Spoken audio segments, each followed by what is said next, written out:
Hi everyone! Kumusta ang lahat? Sana ay okay tayo dyan. Welcome back sa ating kusina at lamesa. Sa mga avocado lovers and sa mga hindi kumakain ng avocado, tara subukan natin to. Samahan niyo ulit ako sa ating munting kusina at lamesa. So, gagawa tayo ngayon ng isang avocado salad. Okay, so napakasimple lang po ito gawin. Paghahalu-haluin lang natin.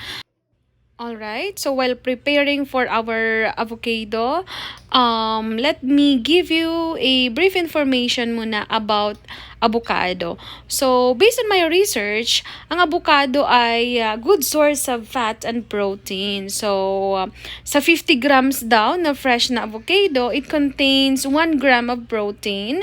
And yung buo na 5 ounce na avocado ay na may tatlong 3 servings contains 3 grams of protein. So, sa mga nagda-diet dyan, so very healthy po talaga siya. So, ako noon, isa talaga ako sa hindi kumakain ng avocado, no?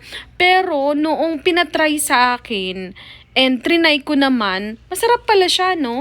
So, parang yung kasabihan na don't be afraid of change because it is leading you to a new beginning that full of blessings. So, bakit ko siya naihalin tulad sa kasabihang ito? So, dahil maraming nutrients and good for the health itong avocado na to. So, maganda sa ating katawan. Especially sa akin tulad ko na talagang tumaba ako.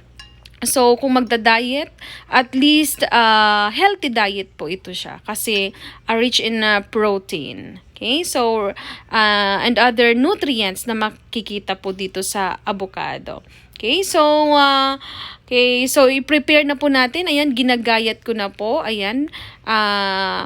Ganyan siya, tinanggal ko tinanggal ang buto, and then, igagayat, or what do you call this one, i-slice mo siya. So, mas maganda kung ang avocado is hindi siya overripe, yung medyo, hinog na siya, pero medyo may pagka, firm pa or medyo may pagkatigas ng konti para kapag halimbawa tinanggal mo na or ni-slice mo na ay meron pa siyang shape. Kasi kung medyo papunta na siya sa overripe, nadudurog na siya. My dear viewers, I will really appreciate if you would share with me your recipe na meron kayo about dito sa avocado. Para naman na matry ko din ang iba't ibang recipe dito. So, maraming salamat in advance sa mga mag-share, magko-comment sa comment section dito sa ating video na to. Okay, so basic ingredients lang na ginamit ko dito ay olive oil, cucumber, lemon, and tuna. Ayan, naka-mise en place na po siya. Ayan, so ini-slice ko lang siya, minced onion, tapos ginayat din ang cucumber, lemon juice. Ay, by the way, dinagyan ko po yun ng asukal na white and kunting asin to taste. Okay, so ayan. Prepare na natin. Andyan na. So, naka-mise en place na po siya. So, nilagay ko na po ang ating avocado. Yan. So, add natin gradually ang ating mga ingredients. Ang cucumber na naka-sliced. Then, ang onion, minced onion. And then, andyan na rin yung tuna. By the way, century tuna yan na pinatuyo. Ibig sabihin, tinanggalan po ng kanyang sabaw. Then, pinaghalo ko lang po ang lemon at saka yung olive oil na 2 tablespoon na lemon juice and then 1 tablespoon na sugar.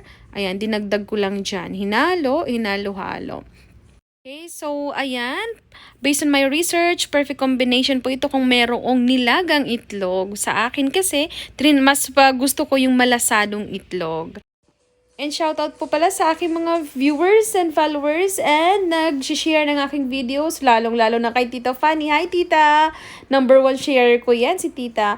And sa mga parents, Mrs. Lesias, Mrs. Martin, sa iba pang parents, and then sa aking mga colleagues, sa aking mga family and friends, sa mga colleagues, kay Master Jules, ayan, kay na Ma'am Dang, kay na Ma'am Yalon, kay Ate Jen, kay Beshi, lahat ng kaklase ko at kaibigan, sa TF family, sa mga students ko, kay Angelica, Christian, Garcia Cudilan, Abad, Adrian Malabanan, and David. Maraming salamat sa mga students and friends.